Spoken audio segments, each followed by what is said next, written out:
Syria చాలా పెద్దగా నడిచింది లొల్లి. కాకపోతే ఈ లొల్లి ఏంది అని అనేది మీకు ఎప్పుడన్నా తెలుసా? దీని మీద మీరు ఎప్పుడన్నా ఆలోచించిండ్రా? ఆలోచించే ప్రయత్నం చేసిండ్రా? ఈ మాట నేను ఎందుకు అడుగుతున్నా ఫ్రెండ్స్ అని అంటే మీకు అందరికీ ఒక్క నిమిషం.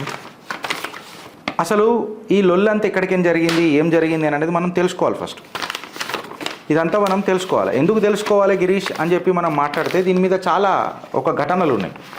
ఈ ఘటనలు ఏందని అంటే అసలు ఇది ఎప్పటి నుంచి షురు అయింది అని అంటే తెలుసుకోవాలి. సో చిట్టా నంబర్ 3 ఇలా జర పెద్దగా పోతుంది ఫ్రెండ్స్. చిత్రగుప్త్ జర దయచేసి స్టేట్ ఉండి చిత్రగుప్త్.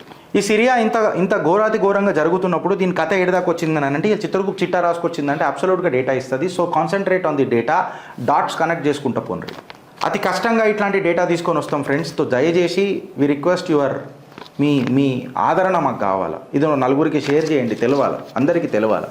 భారత్ మీద ఎట్లా విడగొట్టే ఈ విధ్వంసం సృష్టించే ఈ విద్రోహచారి కర్తలు ఎవరైతే ఉంటారు కదా చిల్లరగాన్లు, వీళ్ళు ఎట్లా చేస్తారనేది చూడరు. సో చిట్టా నంబర్ 3 సిరియా కథ ఏంది గిరీష్ అని చెప్పి మనం మాట్లాడితే ఈ కథ ఇవాళ 2024 నాటిది కాదండి.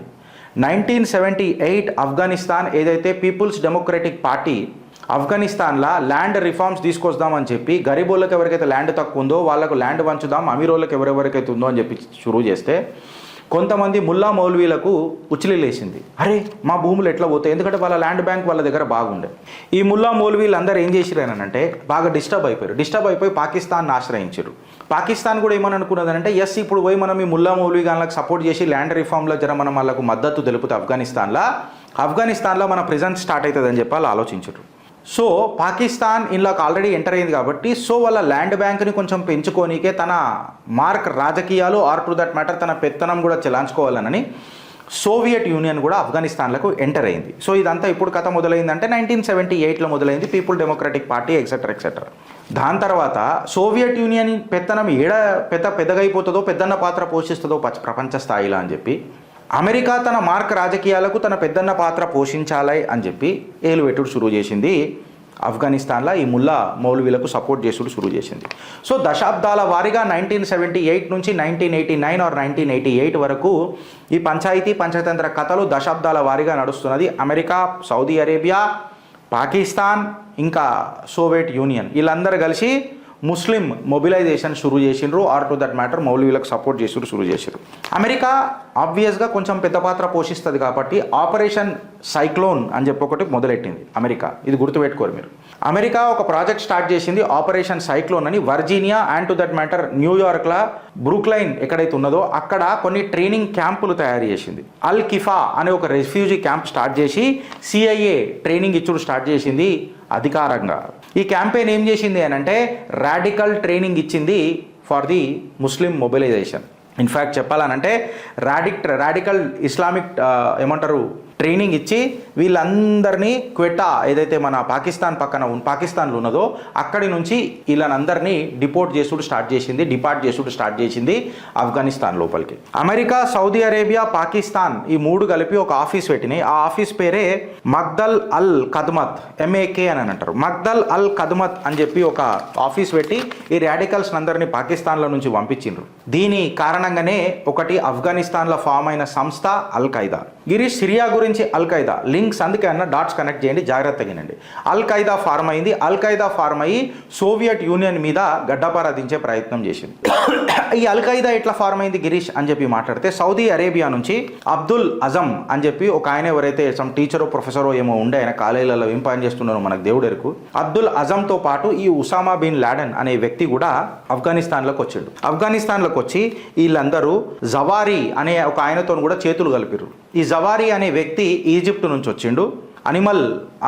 మన అమినల్ జవారీ అనే పేరు ఉంటుంది. సో ప్రొనౌన్సియేషన్ కోసం జవారీ బాగుంటుంది కాబట్టి ఈ ఈజిప్ట్ నుంచి జవారీని తెచ్చుకున్నారు. ఈజిప్ట్లో ఈ జవారీ ఫ్రీ మెడికల్ ఎయిడ్ ప్రజలకు ప్రొవైడ్ చేస్తుండే. ఈ మనోడు కూడా ఆఫ్ఘనిస్తాన్కి వచ్చిండు. ఇప్పుడు అమెరికా ఏం చేసిందని అంటే ఈ ఉసామా బిన్ లాడెన్ను, ఆజమ్ను అండ్ జవారీను వీళ్ళందరినీ కలిపి ఒక రాడికల్ ఇస్లాం ఫామ్ చేసి సోవియట్ యూనియన్ మీద విరుచుకుపడేటట్టు చేసింది. సోవియట్ యూనియన్ని బ్యాక్ ఫుట్లో పెట్టింది. ఆపరేషన్ సైక్లోన్ ఏదైతే ఉన్నదో ఇది కంప్లీట్గా సక్సెస్ఫుల్ పారామీటర్ అనేది సోవియట్ నేషన్స్ని వెనక జరిపిన తర్వాత అమెరికాకు అర్థమైపోయింది operation cyclone is absolutely successful.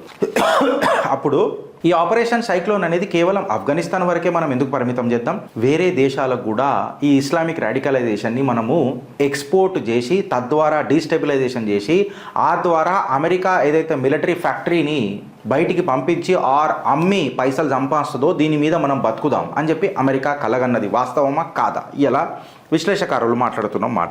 ఈ విషబీజం నుంచే ఆలాహలం అని అంటాం కదా, ఇది పుట్టిందే ఈ ఇస్లామిక్ జిహాద్. ప్రమోట్ ఇస్లామిక్ జిహాద్ ఈడికని మొదలై అలా డిఫెన్స్ ఫ్యాక్టరీని కాపాడుకోనిటికే చేశారు.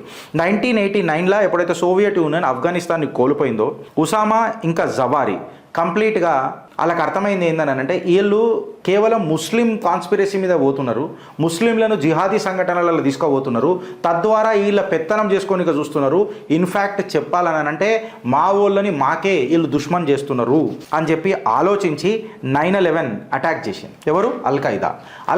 9/11 అటాక్ మళ్ళీ వీళ్ళ కాన్స్పిరసీయా లేకపోతే అమెరికన్ కాన్స్పిరసీ అనేది ఇప్పుడు మీరు నిర్ధారించాల్సిన సమయం ఆసన్నమైంది.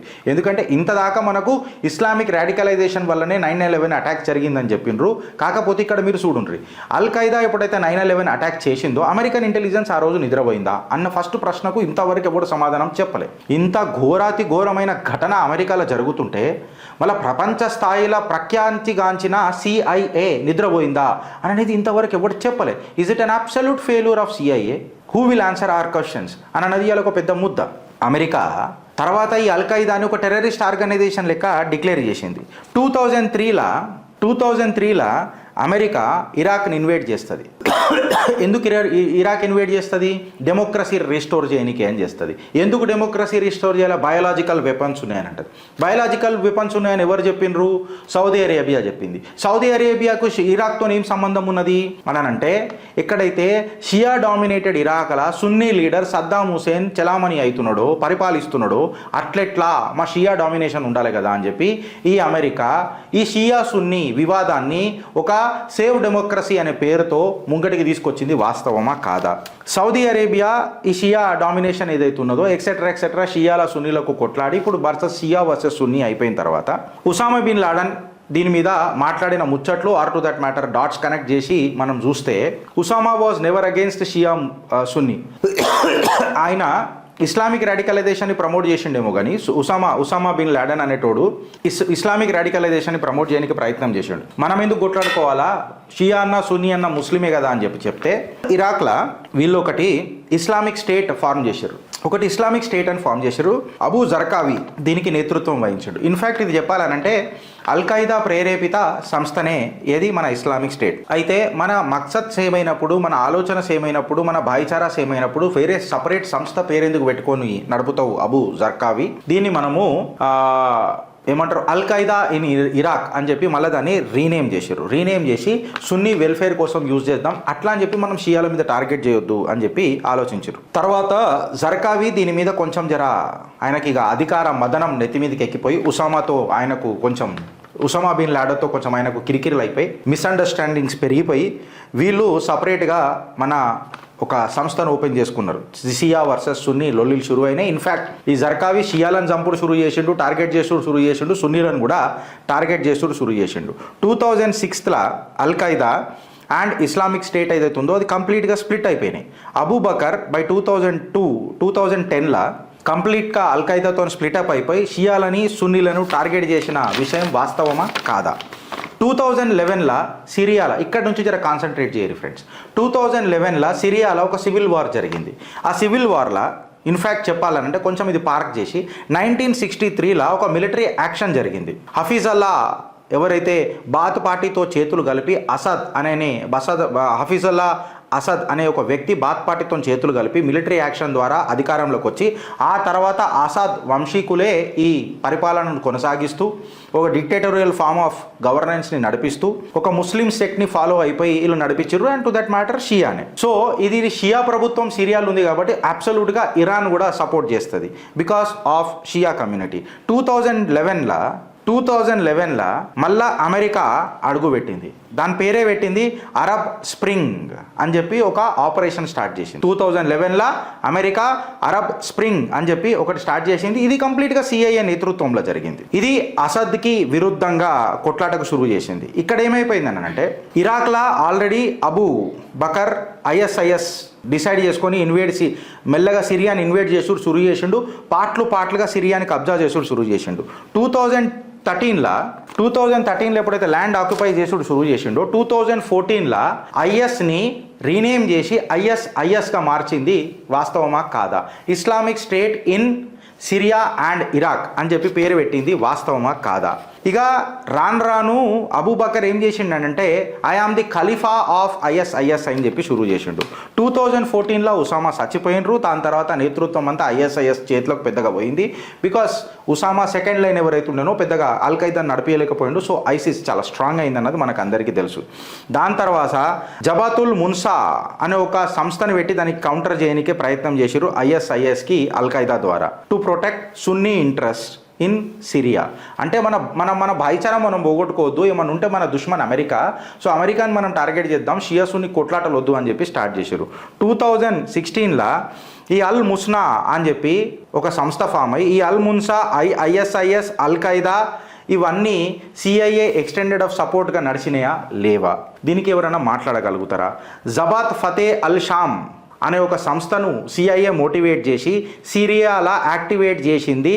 వాస్తవమా కాదా? 2017లో. ఇలా నేను అడుగుతున్నా, చెప్పుర్రి. దాని తర్వాత ఒక హెచ్టిఎస్ అనే ఒక సంస్థ ఫామ్ చేయింది. ఈ హెచ్టిఎస్ అనే సంస్థ జబాత్ ఫతే అల్ షామ్ అల్ మున్సా అనే సంస్థతో కలిపి అల్ ఖైదాతో చేతులు కలిపి ఈ కంప్లీట్ క్రోనాలజీ మీరు ఒకసారి అర్థం చేసుకోర్రి. 2017 నుంచి 2020 వరకు సిఐఏ హెచ్టిఎస్ లీడర్ ఎవరైతే జులానీ ఉన్నాడో ఆయనని ఒక కొత్త కాన్సెప్ట్లా అమెరికా ట్రైన్ చేసింది సిఐఏ. దాన్నే ఇలా మనం అర్థం చేసుకోవాలా, మీరందరూ గుర్తుపెట్టుకోవాలా, డెవలప్మెంటల్ టెర్రరిజం అని చెప్పి ఒక కొత్త పేరు చెప్పారు. అంటే డెవలప్మెంట్ టెర్రరిజం అని అంటే మనము జిహాద్ చేయాలి, కాకపోతే ఏదైతే ఏరియా మనం క్యాప్చర్ చేస్తామో అక్కడ డెవలప్మెంట్ చూపెట్టాలి. అంటే ప్రజలల్లో మన ఈ పట్ల అపోజిషన్ ఉండొద్దు. గిరీష్, ఇది ఏంది డెవలప్మెంట్ టెర్రరిజం అని అంటే ఆఫ్ఘనిస్తాన్లో మీరు చూడండి. ఇప్పుడు ఇది ఇతనం నాటిందే సిఐఏ అమెరికా. ఇట్లాంటివన్నీ లంగలుచ్చ చాతలు చేస్తుంది అమెరికా. ఈ డెవలప్మెంట్ టెర్రరిజం మీద మాట్లాడాలంటే మీకు పర్ఫెక్ట్ ఎగ్జాంపుల్ ఆఫ్ఘనిస్తాన్లో కూడా ఇలా రెజిమ్ చేంజ్ అయిన తర్వాత తాలిబాన్లు యుద్ధం చేద్దామని పెద్దగా మాట్లాడతలేరు. మేము డెవలప్ చేద్దాం, రండి మా దేశాన్ని డెవలప్ చేయండి, మేము చూస్తాం.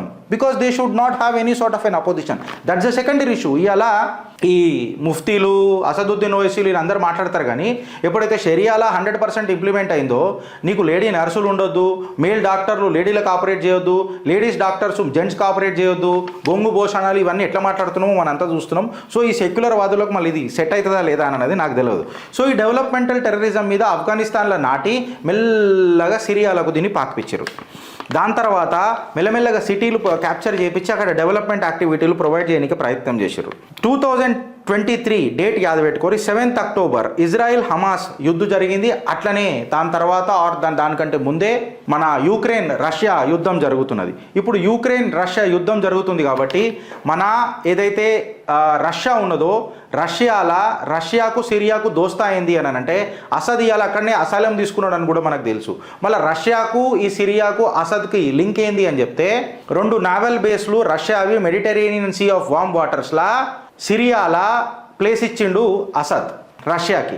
ఎప్పుడైతే ఈ యుక్రెయిన్తో యుద్ధంలో ఉన్నాడో రష్యా జర కాన్సన్ట్రేట్ చేసే ప్రక్రియలో లేడో అప్పుడు ఈ అటాక్ జరిగింది. అండ్ టు దట్ మ్యాటర్ సిరియాలా రెజిమ్ చేంజ్ మొదలైంది. ఈ జులానీ ఇప్పటిదాకా నో ఫైట్ అండ్ వికాస్ అని చెప్పి మాట్లాడుతున్నాడు. టర్కీ ఇప్పటిదాకా ఎవరికైతే సిరియాకి సపోర్ట్ చేసిండో అమెరికా కూడా ఇక్కడ ఒక విషబీజం నాటింది. అదే కుర్దిస్తాన్ అని చెప్పి ఒక విషబీజం నాటింది. ఈడ మన దగ్గర కూడా ఖలిస్తాన్, పక్కకు బంగ్లాదేశ్, పక్కకు మిజోరాం, ఖలిస్తాన్, ఇవన్నీ అమెరికా నాటుతున్న విషయాలు ఒకసారి మీరు గుర్తుపెట్టుకోండి. టర్కీతో కుర్దిస్తాన్ అని చెప్పి నాటి దాని తర్వాత అమెరికా ఆట ఆడుడు మొదలెట్టిందా కాదా? అసద్ పెత్తనం ఇప్పుడు సిరియాలో తగ్గింది, కుర్దిష్ పెత్తనం కుర్దిస్తాన్ రూపంలో అబ్సల్యూట్గా పెరుగుతుంది. అప్పుడు టార్గెట్ టర్కీ అవుతుంది. It's not a surprise. It is not a surprise. ఇదంతా ఎవరు చేపిస్తున్నారు అని అంటే still it is not a surprise. American CIA. రష్యాకి మనం సిరియాకి ఎందుకు సపోర్ట్ చేస్తుందో చెప్పినా బికాస్ సిరియాలో నావల్ బేస్లు ఇచ్చింది కాబట్టి. ఇప్పుడు ఇరాన్ అసాద్కి ఎందుకు సపోర్ట్ చేస్తుంది ఆర్ సిరియాకి ఎందుకు సపోర్ట్ చేస్తుంది అంటే because of Shia. Iran in fact సిరియాని యూజ్ చేసుకుంది, హెజ్బుల్లాని అండ్ టు దట్ మ్యాటర్ మన హమాస్ని పెంచి పోషించనీకే.